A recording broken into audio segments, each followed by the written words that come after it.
हिमालय की गोद में बर्फ से ढकी चोटियों के बीच एक अदृश्य धारा जन्म लेती है।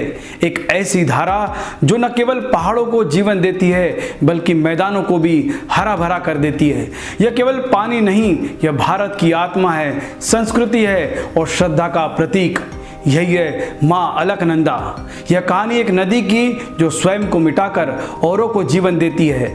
यह यात्रा है उस जलधारा की जो गंगा का प्राण बनती है। आइए चलते हैं माँ अलकनंदा की गोद में एक अद्भुत यात्रा पर।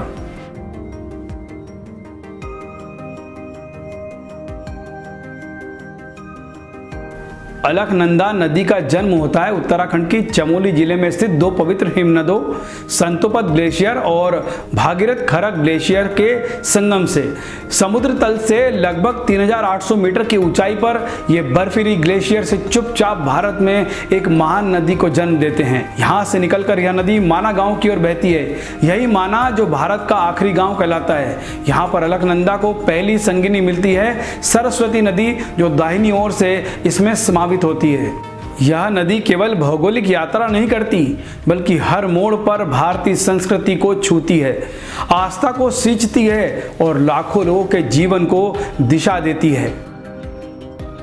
अलकनंदा का अगला पड़ाव है बद्रीनाथ, जो चारों धामों में से एक है। यहाँ स्थित है भगवान विष्णु का प्रसिद्ध बद्रीनाथ मंदिर। पौराणिक मान्यताओं के अनुसार बद्रीनाथ का क्षेत्र अलकनंदा के तट पर तपस्या करने वाले ऋषियों और देवों की भूमि रही है। बद्रीनाथ से आगे बढ़ती हुई यह नदी हनुमान चट्टी, पांडुकेश्वर और जोशीमठ जैसे धार्मिक स्थलों से गुजरती है। जोशीमठ वह स्थान है जहां पर आदि शंकराचार्य ने ध्यान किया था। यहाँ नदी केवल जल नहीं बल्कि एक आध्यात्मिक ऊर्जा लेकर बहती है। अलकनंदा का सबसे बड़ी विशेषता है उसके 5 पवित्र संगम, जिन्हें पंच प्रयाग कहा जाता है। यह स्थान हिंदू धर्म में तीर्थ का दर्जा रखता है। अंतिम प्रयाग आता है देवप्रयाग। यह वह स्थान है जहां अलकनंदा और भागीरथी मिलती है और आगे चलकर यह धारा बनती है गंगा। यहीं से मां गंगा को आधिकारिक रूप से यात्रा शुरू होती है। पंच प्रयाग केवल नदियों के मिलन नहीं है, यह आत्मा और आस्था के मिलन के स्थल है। अलकनंदा के तटवर्ती क्षेत्र उत्तराखंड के चमोली, टिहरी, पौड़ी, गढ़वाल जिलों में फैले हैं। यह क्षेत्र न केवल पवित्र है बल्कि जैव विविधता से भी भरपूर है। यह नदी अनेक छोटे बड़े जलप्रपातों, घाटियों, पहाड़ियों और जंगलों से होकर गुजरती है। यहाँ पाए जाते हैं हिमालयी मोनाल, कस्तूरी मृग और दुर्लभ औषधियां।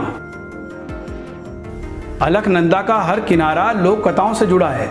यहाँ की लोक संस्कृति में गीत, कथाएं और लोक नृत्य इसी नदी को समर्पित है।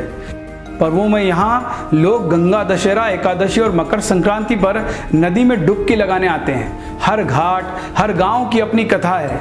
कहाँ कोई तपस्वी बैठा है तो कहीं कोई योगी अपनी साधना में लीन है। आज अलकनंदा पर हाइड्रो प्रोजेक्ट, बांध निर्माण, भूमि कटाव और पर्यटन से होने वाले प्रदूषण के कारण इसका स्वरूप ही बदल गया है। हर साल बारिश के मौसम में यहाँ भूस्खलन और बाढ़ की घटनाएं बढ़ती जा रही है। 2013 को केदारनाथ आपदा में अलकनंदा में भी उफान आया था। प्रकृति रूठती है तो वो उसका रूप कितना विनाशकारी हो सकता है। हमें यह समझना होगा कि अलकनंदा केवल एक नदी नहीं, एक जीवंत परंपरा, एक संस्कृति और आने वाली पीढ़ियों की अमानत है। अगर आज हमने इसके संरक्षण को दिशा में कदम नहीं उठाए तो भविष्य में यह पवित्र धारा केवल किताबों में रह जाएगी। हमें मिलकर प्रदूषण को रोकना होगा, अंधाधुंध निर्माण को सीमित करना होगा, जन जागरूकता फैलानी होगी और सबसे जरूरी इसे मां समझकर सम्मान देना होगा। जब कोई नदी बहती है तो वो केवल पानी नहीं लाती, वह इतिहास, संस्कृति और जीवन को अपने साथ लेकर आती है। अलकनंदा मां गंगा की आत्मा, हिमालय की पुत्री और भारत की जीवन रेखा आज भी बह रही है चुपचाप, शांत भाव से। लेकिन हमसे एक सवाल पूछती है, क्या तुम मुझे समझ पाए? अगर आपको यह वीडियो ज्ञानवर्धक और भावनात्मक लगा तो कृपया लाइक करें, कमेंट्स बॉक्स में अपने विचार साझा करें और हमारे चैनल को सब्सक्राइब करें। और ऐसी अनेक नदियों की गाथा को जानने के लिए हमारे साथ जुड़े रहें। धन्यवाद।